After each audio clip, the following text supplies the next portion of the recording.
ফ্যাসিস্টদের বিরুদ্ধে ঐক্যের ডাক দিয়ে এনসিপি নেতা হাসনাত আব্দুল্লাহ যে কোনো মূল্যে আওয়ামী লীগের পুনর্বাসন রুখে দেওয়ার হুঁশিয়ারি উচ্চারণ করেছেন।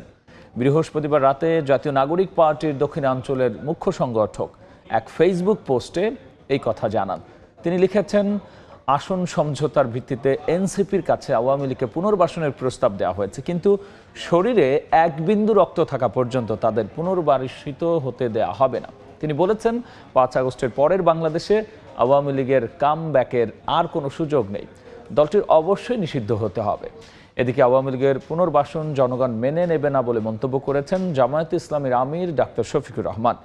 শুক্রবার ভেরিফাইড ফেসবুক পেজে তিনি লিখেছেন, দেশকে অস্থিতিশীল করার জন্য পতিত ফ্যাসিস্টরা দেশের ভেতরে এবং বাইরে ষড়যন্ত্রে লিপ্ত।